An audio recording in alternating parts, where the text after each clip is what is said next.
Terima kasih Tuhan untuk pagi hari ini.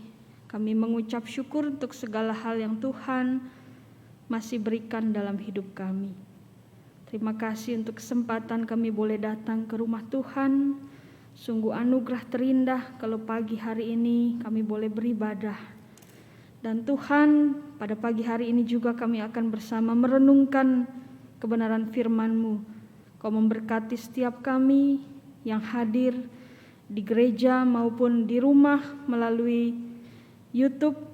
Kiranya Tuhan menolong supaya firman ini tidak berlalu dengan sia-sia. Kau berkati hamba-Mu yang akan menyampaikan kebenaran firman-Mu, biar Engkau urapi dengan segala keterbatasan yang ada. Terima kasih, kami menyerahkan untuk pemberitaan firman Tuhan ke dalam tangan-Mu Tuhan. Di dalam nama Tuhan Yesus kami berdoa. Amin.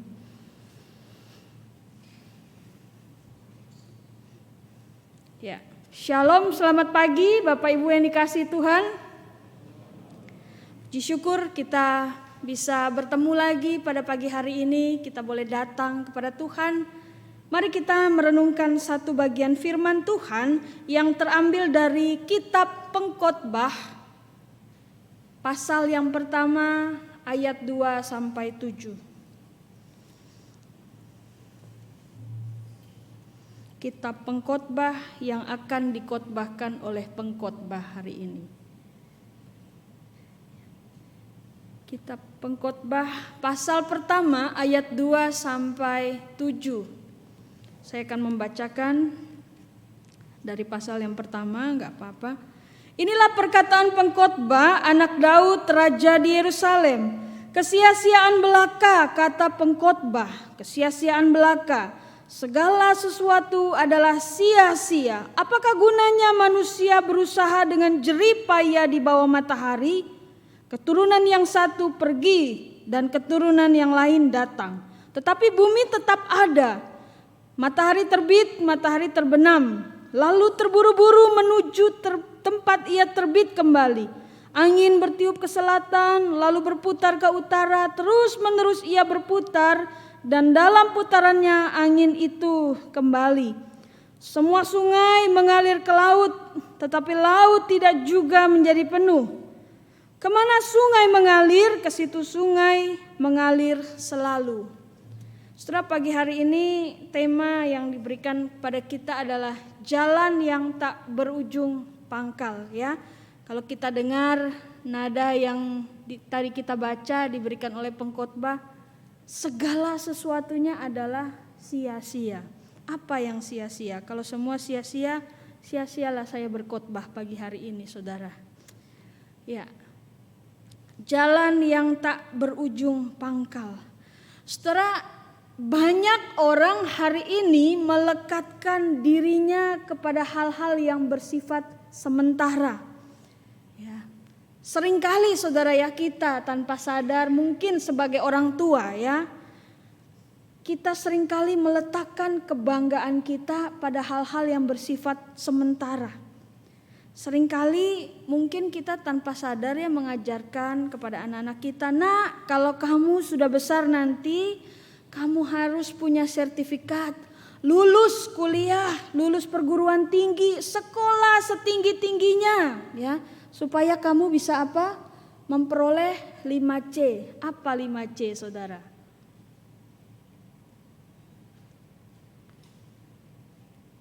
C yang pertama, karir, ya saudara. Seringkali tanpa sadar kita ajarkan, kamu mesti kuliah tinggi-tinggi ya, kamu mesti lulus perguruan tinggi supaya karirmu itu baik, ya. Lalu kemudian 5C yang sering kita kejar, bahkan kita beritahukan kepada anak-anak kita, apa?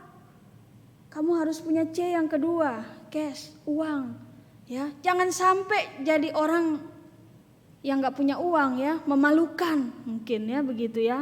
Lalu kemudian C yang ketiga, apa?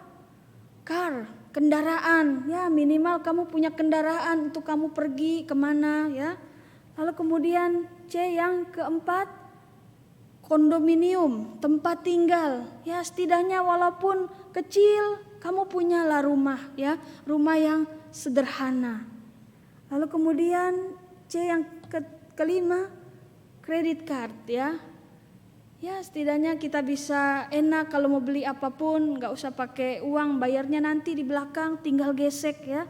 Saudara, seringkali tanpa sadar kita juga mengajarkan atau bahkan kita meletakkan kebanggaan-kebanggaan kita kalau kita punya hal-hal demikian, saudara.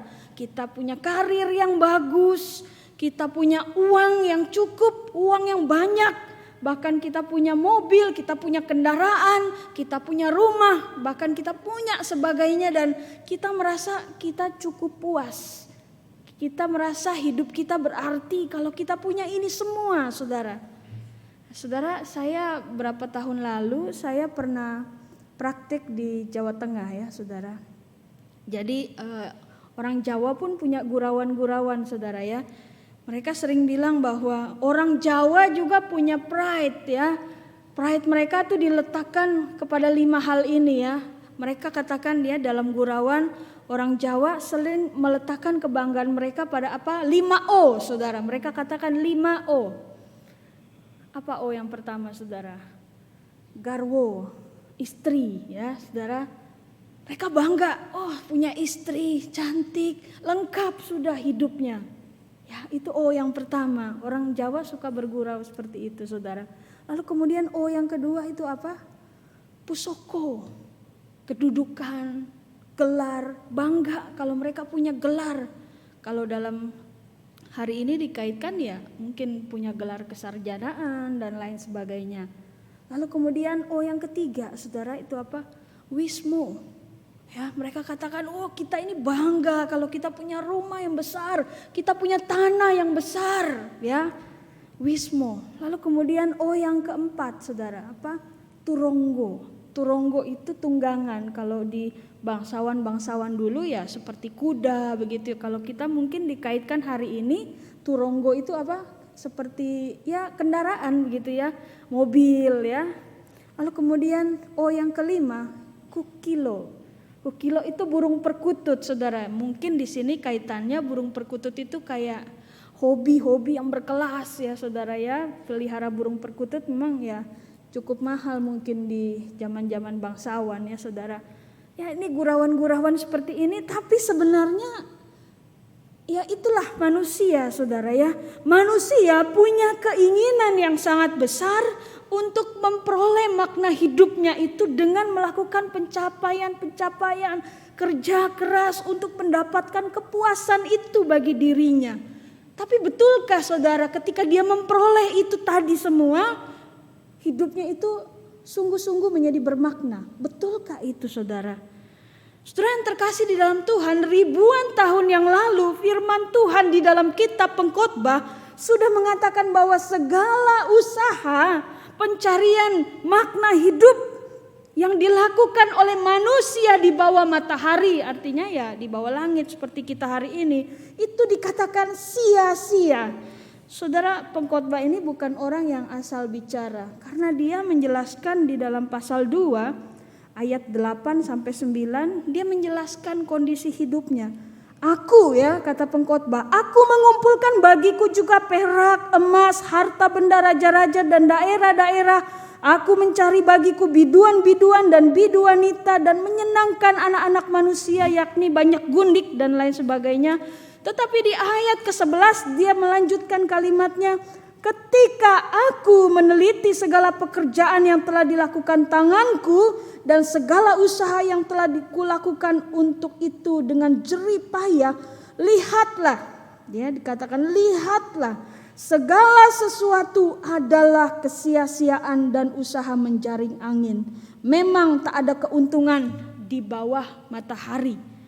Ribuan tahun yang lalu sebelum kita hari ini mencari kesuksesan, kita kerja mati-matian, pengkhotbah sudah punya semuanya dan dia mengatakan apa? Sia-sia semua yang kita lakukan di bawah matahari. Setelah siapa penulis pengkhotbah itu ya? Kenapa dia sangat pesimis dengan kehidupannya? Dia mengatakan bahwa segala yang diusahakan manusia itu sia-sia. Segala yang dikerjakan manusia itu sia-sia.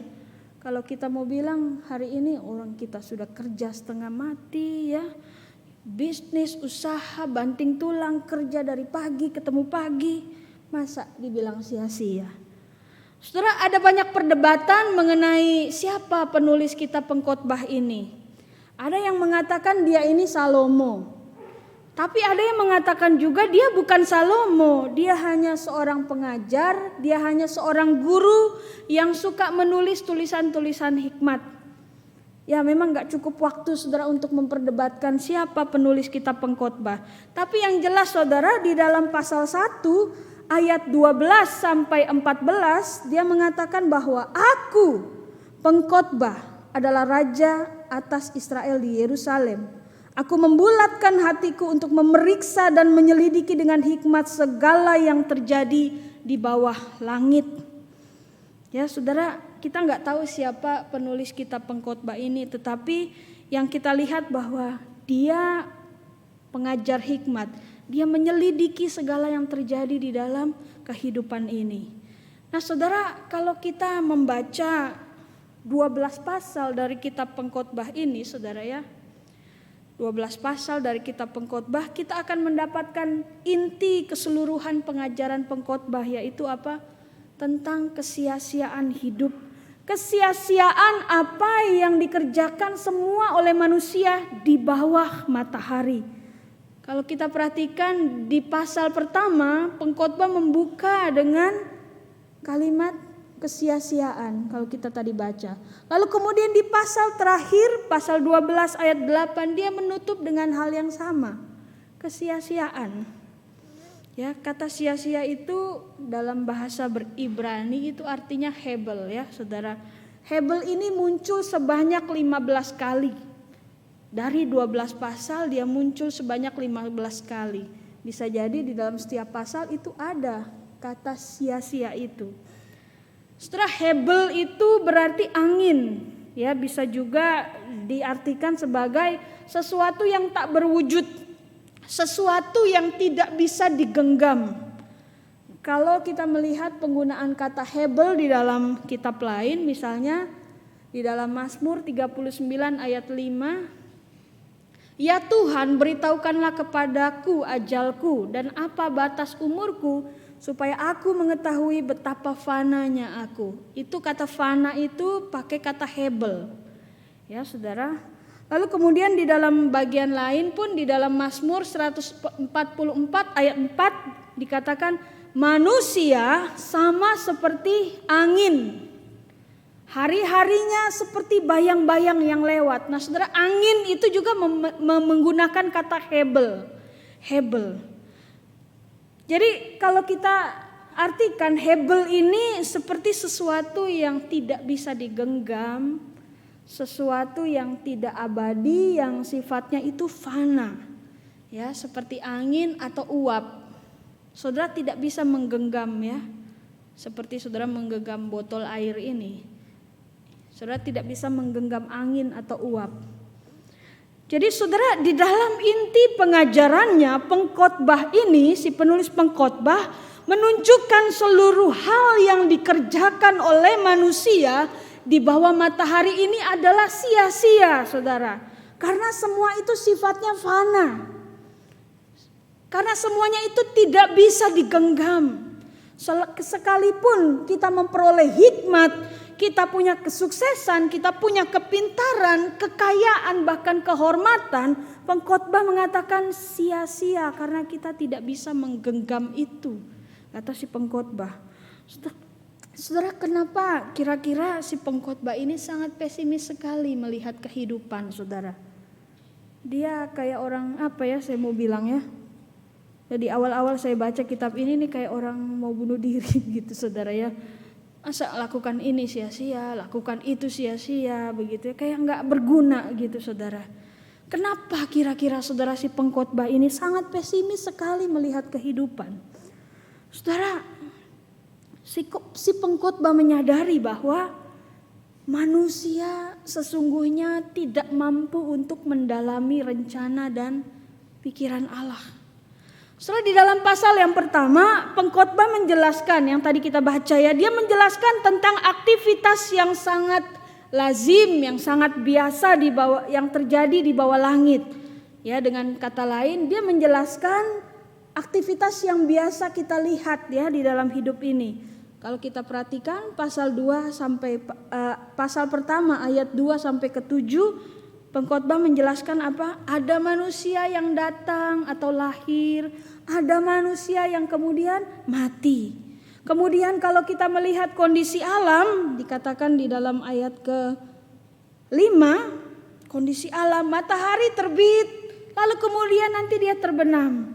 Setiap hari seperti itu, angin bertiup, berputar, bahkan juga sungai mengalir ke laut. Setiap hari putaran hidup itu seperti itu, kata si pengkhotbah. Saudara, secara manusia mungkin kita melihat itu sesuatu yang monoton. Setiap hari terjadi, angin bertiup, matahari terbit dan kemudian tenggelam lagi dan seterusnya sampai bumi itu berlalu. Setiap hari putarannya seperti itu, saudara. Mungkin kita hanya melihat sesuatu yang monoton, saudara. Tapi sebenarnya ketika kita melihat sesuatu yang monoton itu, karena apa? Karena kita tidak tahu apa sebenarnya maksud Tuhan atas semua itu, saudara. Ada yang tahu kenapa matahari terbit di sebelah timur dan tenggelam di sebelah barat? Atau ada yang tahu kenapa angin itu berhembus? BMKG walaupun bisa menafsirkan arah mata angin, arah angin, tapi dia tidak pernah tahu kenapa angin itu bertiup. Kenapa air mengalir ke sungai dan kemudian ke laut. Kenapa itu semua terjadi? Kita gak pernah tahu, saudara. Kita gak pernah tahu. Mungkin kalau dari sisi manusia kita bisa menjawab, ya matahari terbit ya Tuhan terbitkan untuk manusia ya. Karena dia mengasihi kita, itu dari sisi manusia. Tetapi alasannya kenapa itu semua terjadi kita gak pernah tahu, saudara. Jawaban yang sebenarnya itu kenapa kita gak pernah tahu. Bahkan di dalam pasal pertama ayat yang ke-13, kita bisa sama-sama membaca ayat ke-13. Aku membulatkan hatiku untuk memeriksa dan menyelidiki dengan hikmat segala yang terjadi di bawah langit. Itu pekerjaan yang menyusahkan yang diberikan Allah kepada anak-anak manusia. Setelah pengkhotbah mengatakan dia menyelidiki, dia mencoba mencari tahu apa itu artinya semua kehidupan ini. Tetapi dia gak mendapatkan maknanya, saudara. Di dalam ayat pasal ketiga ayat 11 juga dikatakan,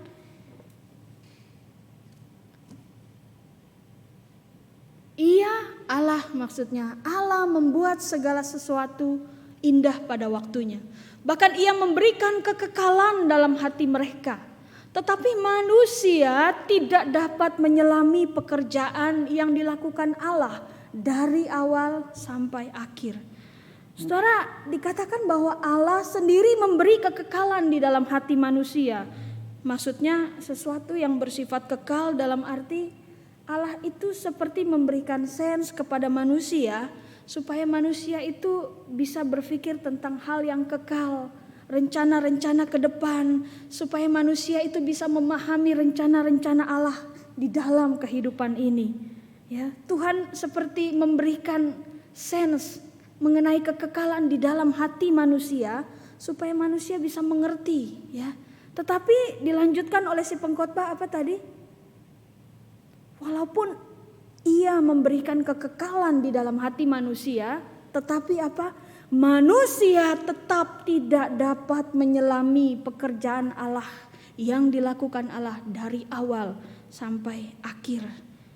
Saudara, jadi sebenarnya pengkhotbah ini ingin mengatakan bahwa apapun yang dilakukan manusia, dia mau berencana sedemikian rupa, dia mau kerja keras, dia mau memikirkan masa depannya, tampaknya sia-sia. Kenapa, saudara? Pengkhotbah merasa manusia tidak mampu mendalami rencana-rencana dan pikiran Allah. Misalnya, saudara ya, apakah kita termasuk orang yang penuh dengan perencanaan? Segala sesuatunya kita rencanakan dengan baik. Ya, kalau kita mau bikin apa-apa harus ada perencanaan. Saudara mau nikah harus ada perencanaan. Setelah nikah saudara mau punya anak berapa, itu pun perlu perencanaan. Bahkan saudara mau bangun bisnis saudara, itu harus ada perencanaan. Gak mungkin saudara gak pikirkan itu matang-matang. Mungkin kita termasuk orang yang seperti itu saudara. Tapi bukankah saudara seringkali di dalam perencanaan yang kita buat, seringkali kita menemukan apa? Kegagalan ya. Kita berhenti di tengah jalan. Saudara, mau orang yang penuh dengan perencanaan, kalau Tuhan tidak menghendaki itu gak akan terjadi saudara. Memang betul kata pengkhotbah, sia-sia saudara semua usaha yang kita kerjakan di dalam kehidupan ini di bawah matahari itu sia-sia saudara. Dalam kondisi pandemi yang sudah 1 tahun lebih, siapa yang sangka saudara mengubah semuanya. Gaya hidup berubah, bahkan kondisi ekonomi pun berubah total saudara. Padahal mungkin kita sudah punya rencana-rencana dalam hidup kita. Tetapi tiba-tiba peristiwa yang besar ini datang. Saudara bisa menjamin berapa lama usaha saudara, bisnis saudara itu bisa berjalan. Saudara bisa menjamin saudara setia bekerja di satu perusahaan sampai akhir hidup saudara. Saudara, terkadang kita pingin ya lihat ke masa depan. Lihat berapa anak saya yang belum nikah, lihat siapa pasangan hidup saya. Itu saudara yang dimaksud pengkhotbah bahwa Tuhan memberi kekekalan di dalam hati manusia. Ya, Tuhan meletakkan kekekalan. Ada sebuah keinginan untuk kita mengetahui apa yang menjadi rencana Allah. Tapi kan mustahil saudara.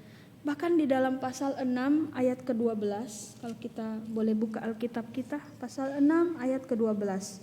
Karena siapakah yang mengetahui apa yang baik bagi manusia sepanjang waktu yang pendek dari hidupnya yang sia-sia, yang ditempuhnya seperti bayangan. Siapa yang dapat mengatakan kepada manusia apa yang akan terjadi di bawah matahari sesudah dia? Saudara, kita melihat di sini ya, sepertinya ada jurang pemisah saudara antara pengetahuan Allah dengan apa yang diketahui kita sebagai manusia. Pada akhirnya kita harus mengatakan bahwa Allah ya Allah, kita manusia. Kita tidak pernah bisa menyelami pikiran dan rencana Allah seutuhnya atas kehidupan ini. Itu alasan pengkhotbah bahwa dia mengatakan bahwa manusia memiliki segala sesuatu, manusia mengejar segala sesuatu yang dianggap sebagai kebanggaannya itu sia-sia kata pengkhotbah. Karena kita tidak bisa menggenggam dengan erat. Ya, seperti halnya kita memegang uap atau angin. Kita gak bisa mengandalkan apa yang kita miliki hari ini. Karena itu bisa tiba-tiba hilang, tiba-tiba lenyap. Kita gak tahu Tuhan mau berbuat apa atas hidup kita. Setelah itu yang pertama, kenapa pengkhotbah begitu pesimis akan kehidupan ini? Lalu kemudian yang kedua, selain kita tidak bisa memahami jalan dan pikiran Tuhan atas kehidupan ini, pengkhotbah mengatakan bahwa segala sesuatu yang dikerjakan manusia itu sia-sia. Kenapa saudara? Ini ya saudara, sebuah kepastian bahwa maut akan menghampiri orang berhikmat dan juga orang bodoh. Kalau saudara baca di dalam pengkhotbah 2 ayat 14, mata orang berhikmat ada di kepalanya, sedangkan orang yang bodoh berjalan dalam kegelapan. Tetapi aku tahu, kata pengkhotbah, tetapi aku tahu juga bahwa nasib yang sama menimpa mereka semua. Gak ada perbedaan ya, orang bodoh dengan orang yang berhikmat. Semua akan mengalami kematian, semua akan kembali kepada Bapa, saudara. Saudara bisa jawab pertanyaan ini kenapa? Gak ada orang yang bisa jawab. Semua pada akhirnya akan kembali kepada Bapa. Saudara, ada yang kenal ini ya. Anak-anak muda pasti kenal ya, saudara ya. Nah, anak muda ini dia pendeta, saudara. Pendeta untuk kaum muda ya. Mereka menyebutnya pastor. Pastor siapa? Raditya Oloan ya. Dia baru meninggal, saudara, berapa hari yang lalu ya. Awalnya dia kena COVID, lalu kemudian COVID-nya sembuh, tapi ternyata ada peradangan di dalam tubuhnya dan dia dirawat secara intensif. Ya, pada akhirnya dia meninggal. Kalau kita lihat kisah kehidupannya itu sangat luar biasa. Masa lalunya yang begitu kelam, seorang pecandu narkoba, bahkan melakukan free sex, ya, hidupnya kacau. Tetapi dalam beberapa tahun ini hidupnya itu luar biasa. Dia melayani anak-anak muda. Saya sering lihat di Instagramnya, inspirasional sekali saudara, dan anak-anak muda menyukai dia ya, karena ya mereka merasa mendapat berkat dengan kehadiran pastor atau pendeta ini.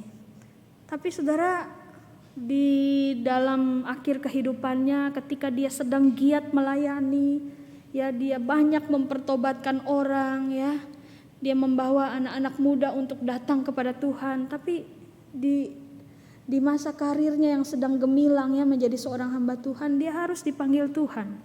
Dan kemudian saya merenungkan, Tuhan, kenapa enggak Engkau panggil aja orang yang lebih kacau, lebih parah, yang dalam tanda kutip minta maaf, ya enggak berguna di dalam hidup ini, yang kerjanya hanya bikin kejahatan. Kenapa Engkau enggak panggil aja orang-orang seperti itu?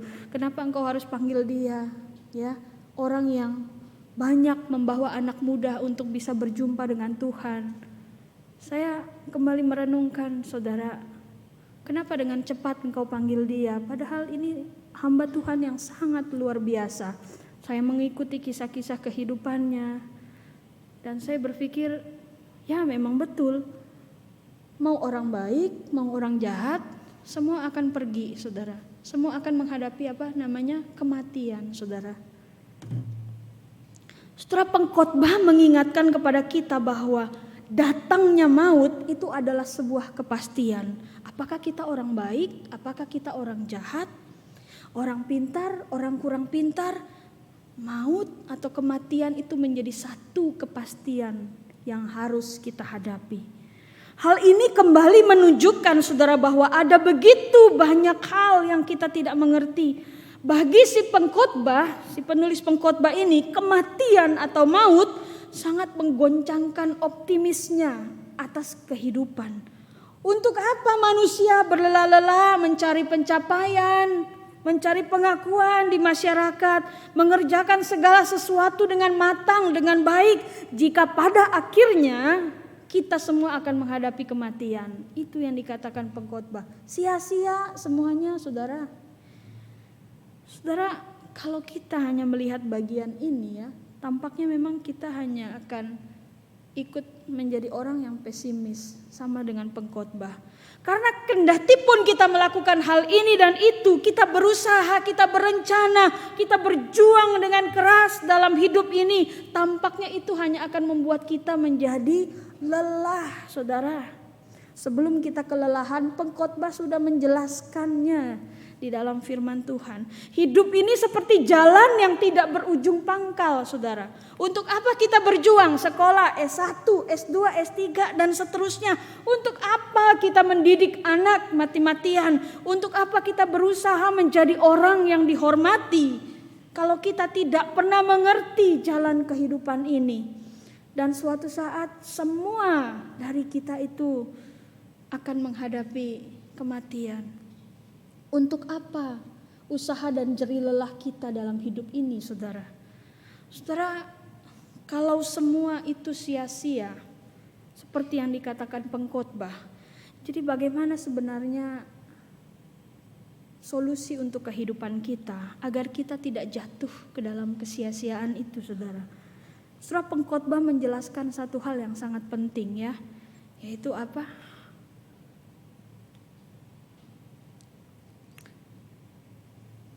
Pengkhotbah memberikan satu solusi yang baik, yaitu hidup, tunduk, dan takut akan Allah.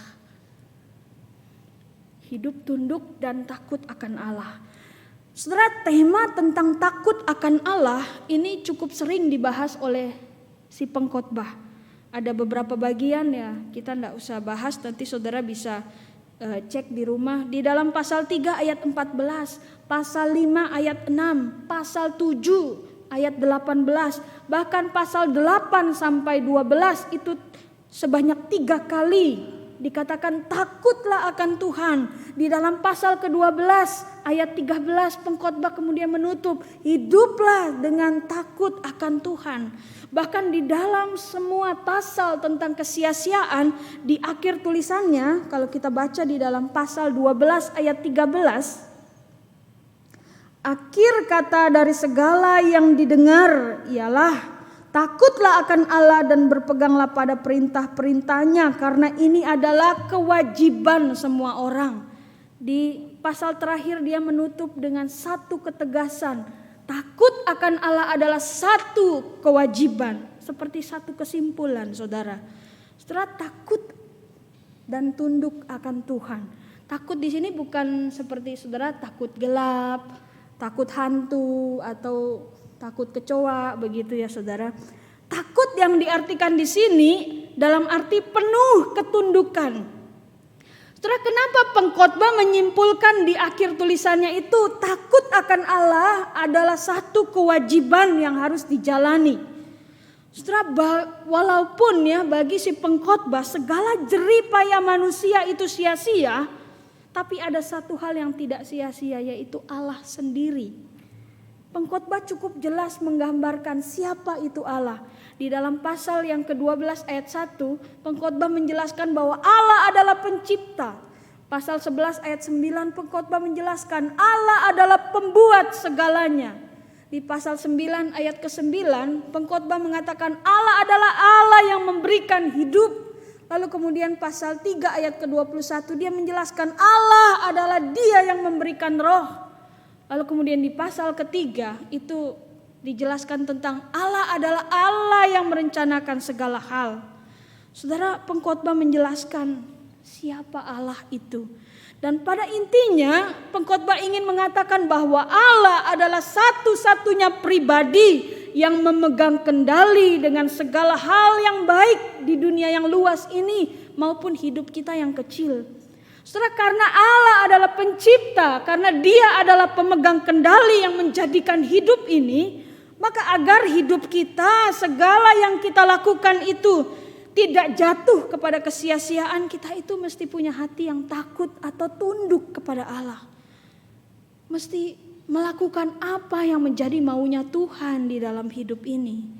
Saudara, gimana caranya kita tahu apa yang menjadi maunya Tuhan untuk hidupku, supaya jalan hidupku itu tidak sia-sia? Saudara tahu alat ini? Ya. Mungkin sebagian orang tahu ya saudara. Ya, di Indonesia sudah cukup sering ya, sudah dijual begitu ya. Ini bukan tempat makeup saudara ya. Ini kalau dilihat di aslinya itu kira-kira segini saudara ya, besarnya ya. Ini robot saudara. Robot untuk apa? Untuk membersihkan rumah.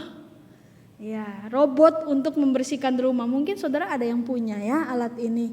Jadi dia di-charge, lalu kemudian kalau malam-malam saudara lagi tidur, kasih biar aja dia di lantai saudara. Nanti pagi-pagi rumah saudara akan bersih ya, dari debu, dari rambut-rambut, pasir-pasir, dia akan jalan sendiri saudara. Pintar memang ini robot ini saudara. Lalu kemudian selain bisa menyapu, dia juga bisa ngepel, nanti disetting saudara. Robot ini pintar. Ya saudara. Saudara, gimana caranya kita tahu supaya alat ini bisa kita jalani dengan maksimal? Karena begini saudara ya, kalau kita nggak tahu bagaimana cara menggunakannya, ini robot ini yang kita beli mahal-mahal itu akan sia-sia saudara. Misalnya ya, ini kan robot fungsinya untuk membersihkan lantai rumah saudara. Tapi kalau saya nggak tahu ini buat apa, bisa aja saudara saya jadikan apa, tempat taruh kepala buat tidur, atau saya jadikan alas duduk. Itu kan sia-sia sekali ya saudara, sudah beli mahal-mahal tapi tidak saya jalani sesuai tujuan dan fungsinya. Caranya saudara tahu penggunaan robot ini supaya nggak sia-sia itu bagaimana saudara? Minimal saudara kan mesti tanya kepada orang yang buat ya. Kalau nggak memungkinkan, saudara tanya kepada orang yang buat, minimal apa? Saudara baca di buku panduannya. Si pembuat itu sudah menuliskan semua di dalam buku panduannya. Supaya alat ini nggak berjalan sia-sia, saudara. Sia-sia kalau udah beli mahal-mahal, ternyata saya bikin tempat duduk atau saya taruh kepala saya di situ untuk alas, gitu kan percuma ya, saudara. Minimal saudara lihat di buku panduannya, ini barang apa, fungsinya, tujuannya untuk apa. Saudara, bukankah hidup kita juga seperti itu, saudara? Kita tahu nggak tujuan hidup kita apa? Kita nggak akan pernah tahu sebelum kita tanya kepada Allah yang menciptakan kita, saudara. Tapi seringnya kan apa, saudara? Kita berjalan sendiri. Kita lebih suka merencanakan hidup kita sendiri. Kita nggak mau diatur oleh Tuhan. Kita jalani hidup kita sesuka hati kita. Kita mengabaikan Tuhan. Kita cari Tuhan kalau kita susah. Kalau kita sakit, kita baru cari Tuhan. Tapi ketika hidup sedang damai-damai, kita pengen berjalan sendiri. Kita nggak mau tanya pencipta kita. Padahal Dia yang menciptakan kita, Dia yang tahu kita ini hidup tujuannya untuk apa. Setelah supaya hidup kita, apa yang kita lakukan itu tidak melenceng dan sia-sia, maka penting sekali untuk kita itu tunduk kepada Allah yang menciptakan kita. Betul pengkhotbah katakan, hidup takut akan Allah atau hidup tunduk kepada Allah itu adalah satu kewajiban. Itu kesimpulan dari si pengkhotbah, saudara. Tunduk kepada Allah setiap saat, bukan tunduk kepada Allah kalau saya suka. Bukan tunduk kepada Allah hanya sesekali, 2 kali. Saudara, tunduk atau takut kepada Allah itu berkaitan dengan bagaimana kita mau melekatkan hidup kita kepada Allah yang menciptakan kita. Allah yang memberi hidup bagi kita. Saudara, hidup yang kita jalani hari ini adalah sebuah proses untuk mengerti apa yang Tuhan kehendaki. Maka sesungguhnya manusia yang rapuh, manusia yang terbatas seperti kita ini perlu membangun relasi dengan intim bersama dengan Tuhan, bersama dengan pencipta kita. Saudara, orang yang hidup takut atau tunduk kepada Tuhan, dia akan jauh dari pengejaran hidup yang sia-sia, saudara. Bukankah itu juga yang pernah dikatakan Yesus tentang pokok anggur yang benar? Yesus mengatakan apa? Tinggallah di dalam aku dan aku di dalam kamu. Sama seperti ranting yang tidak dapat berbuah dari dirinya sendiri kalau dia tidak tinggal pada pokok anggur. Demikian juga kamu, kata Yesus, kamu tidak akan berbuah jikalau kamu tidak tinggal di dalam aku, kata Yesus. Yesus mengatakan lagi, akulah pokok anggur dan kamulah ranting-rantingnya. Setelah ranting itu bukan hanya hidup dari sepotong kayu yang mati. Supaya bisa berbuah, ranting itu harus hidup melekat dengan pokok anggurnya. Tanpa melekat selalu kepada Kristus, tanpa hidup kita itu berpusat kepada Kristus, hidup kita ini sia-sia, saudara. Apa yang kita kerjakan semua sia-sia. Kita tidak akan menemukan makna yang jelas untuk apa saya hidup di dunia ini. Kalau saya tidak melekatkan diri kepada pokok anggur yang sejati, yaitu Yesus. Dialah pokok anggur yang sejati. Sudut teladan, arahan hidupnya semua ada di dalam Alkitab. Saudara, pengkhotbah mengatakan hal yang sangat real. Bahwa memang ada begitu banyak hal yang tidak kita mengerti. Bahkan rencana masa depan kehidupan kita. Dia menyadari semakin kita mencari dan mencari apa yang bermakna untuk diri kita, semakin kita akan frustasi. Saudara, melekatlah kepada Dia selalu. Walaupun kita tidak pernah tahu hari esok kita seperti apa, kita gak pernah tahu apa yang sudah kita rencanakan itu berjalan dengan baik atau tidak. Tapi dengan melekatkan hidup kita kepada Kristus, maka seluruh hidup apa yang kita kerjakan gak akan sia-sia, Tuhan. Kita berjalan di dalam rencananya Allah. Saudara, ada seorang laki-laki ya bernama Jacques Lucerian. Dia seorang laki-laki yang buta. Dia hidup pada zaman Nazi, Hitler. Kalau dipikir-pikir, hal besar apa yang bisa dikerjakan oleh seorang buta? Gak banyak hal ya saudara, semasa hidupnya yang dia kerjakan. Tapi luar biasanya saudara, ternyata hidupnya itu dipakai Tuhan ketika apa? Ketika dia bersama dengan rekan-rekan lainnya ditangkap oleh sekutu-sekutu Hitler.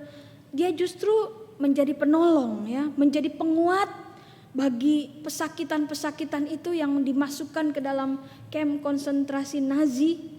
Dan setiap malam si laki-laki buta ini selalu diminta oleh teman-temannya untuk menenangkan, untuk menguatkan, untuk memotivasi mereka yang berada di kamp konsentrasi Nazi. Setelah mungkin kita tidak sehebat orang lain, kita tidak punya harta yang berlimpah, kita tidak punya kekayaan yang berlimpah, yang membuat hidup kita itu menjadi orang yang dihormati. Tapi ketika kita mau belajar hidup takut, tunduk, dan selalu rindu untuk melekat kepada Kristus, hidup kita gak akan pernah sia-sia Tuhan. Pada intinya si penulis pengkhotbah ini menyadarkan kita bahwa hidup ini hanya akan menjadi jalan yang tak berujung pangkal ketika kita tidak mau tunduk dan melekatkan diri kita kepada Allah. Saudara, maukah kita meletakkan segala upaya, usaha kita yang fana itu ke dalam tangan Tuhan yang mengendalikan kehidupan ini? Mari kita berdoa, saudara.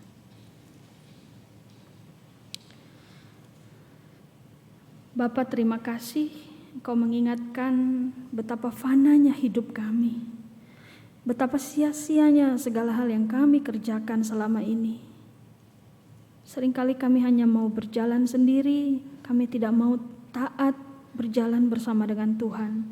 Kami merasa kami punya hikmat yang besar untuk merencanakan segala kehidupan kami.